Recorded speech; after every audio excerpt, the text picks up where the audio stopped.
Okay, so day 8. The time is, and that's AM. I have been up since midnight.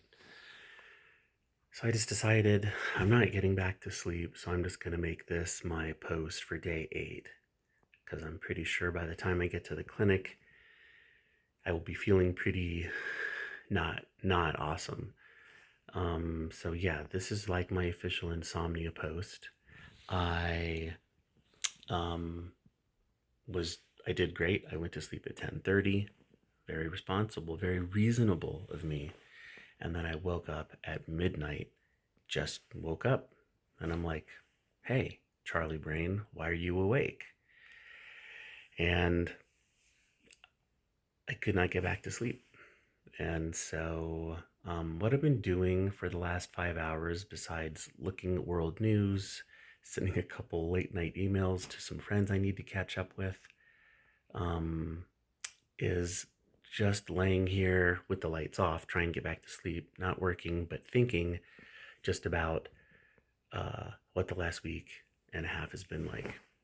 Just so you know how it goes, whether you're there for 1 week or 2 weeks, on your last day, which is obviously a Friday, you don't really do treatments anymore on those days, as far as I know. You pretty much do your final functional MRI scan, and then you do your exit interview. You get to go around, say goodbye to people, etc. Um, so really, I only have 2 days of treatment left. So I'm actually kind of glad I got insomnia, which is related to the treatment. I've mentioned in previous episodes, which you may have not watched, I've only had insomnia really twice in the last 8 months. So it was interesting that this, in my 2 weeks here, not quite full 2 weeks here, I've had it twice now. So I would definitely say there's a correlation. Um, and I definitely feel like good. Like it's really weird, but like the cobwebs feel mostly gone. Well, no, like 100% gone.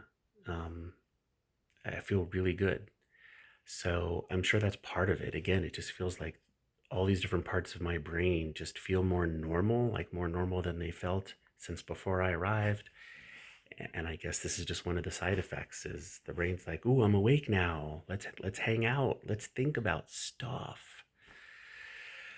So it's funny because it feels good to like feel more alive. And then also I'm just like, but brain, if I don't sleep tonight, I'm gonna be a wreck tomorrow. But brain doesn't understand that. So yeah, so what I've also had a chance to think about is just to reflect on the last week and a half. And mostly what I was thinking about was just how much happens every single day that you're there. Like my brain has been pushed and pulled, stretched, turned upside down. Like it's been put through so many paces every day, Monday through Friday, and then Monday and Tuesday of this week.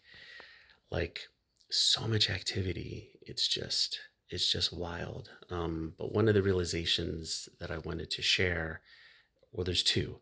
One is about the people at the facility, and another one is about continuum. And so I just want to share that before I arrived here, my framing for all of this is you go to Cognitive FX and then you get there and you do cool stuff and then your brain feels better and then you go home. That was my framework. I didn't fully get that coming here is the beginning of not necessarily beginning, but it's along the continuum of your healing and recovery from a TBI. So you got all the coping stuff you did before you get here. Then what this is a restart. This is a reconnection phase. It's about evaluating the areas of your brain that are missing connections and then reconnecting those parts through all these different things that you're doing here all day long. But it doesn't all change while you're here. And that is something that I kind of logically knew like by day 2, but still I've been holding it in my mind that just like, I'm going to go back home and I'm just going to like go back to work full time like I haven't been able to in months and months. And it, I've had to adjust that.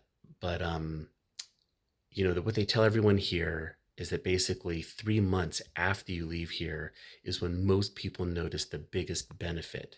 That's when most people say, that's when I really felt like I was receiving, the full benefit of being here. Sorry, that was redundant, but hey, it's 5 a.m. Give me a break. So, there's that. So I'm reframing it in my mind. I've been laying here trying to sleep, wide awake, and thinking, okay, I really need to reframe this because it's close enough now to my departure that I'm really thinking like, wow, I'm going to go back to like normal life again. But when I go back, it's not going to be anything like the way it was. I was living like a vampire before I came here. And I don't mean that completely. I would have some days that were better than others. I would still go to coffee shops, um, just to try to be social, to try to be out and about, but I always paid a really heavy price for it. Um, it's not like things were terrible, but I would say I was living like 80% like a vampire life. And now when I go back, like part of what this last week and a half has done is shown me that that it's okay to push more than I thought, and it's okay to do things that stretch my mind. It's given me so much more awareness about, because before I would kind of have the mentality of like, well, if I push this and expose myself to light, it could like injure my brain. And now I'm definitely feeling like, okay, that's actually not true. Like these guys have put my brain through so many paces. I'm like, okay, if I can do all this, then I can go back home and go to a coffee shop and it's not going to kill me. Anyway, continuum. That's my point there. And then the other point I want to make to try to keep this concise because of short attention spans is I've just been thinking about all the practitioners, and I'm not lying when I say this. I have not had an average interaction with a single person at Cognitive FX.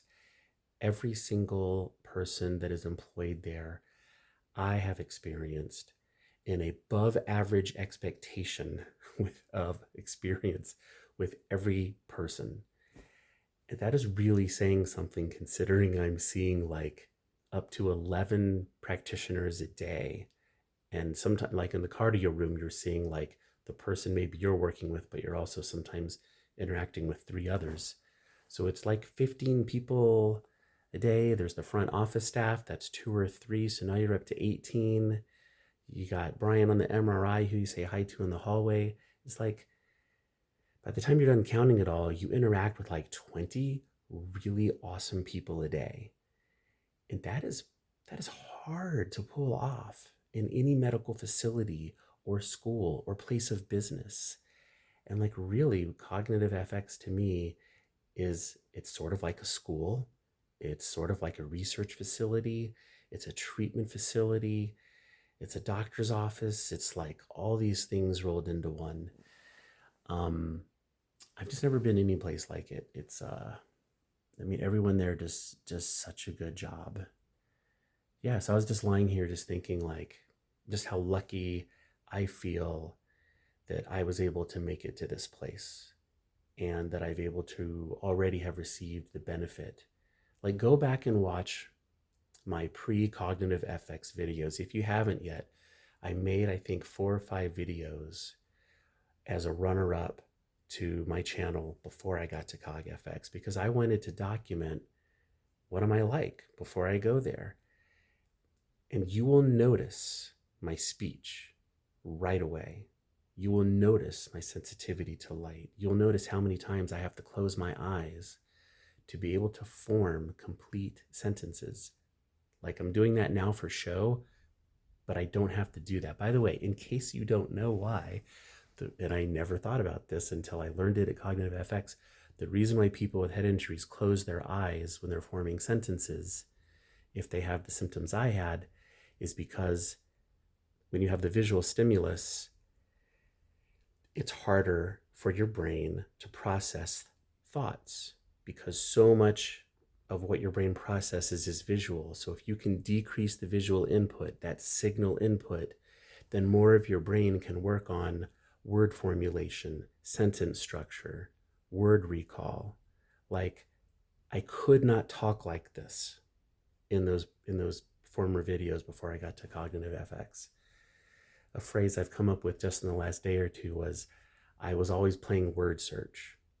Like, I would be trying to say a sentence and I'd be like, what is that word? And I'd be like looking in the air for it, closing my eyes, searching the insides of my eyelids for it.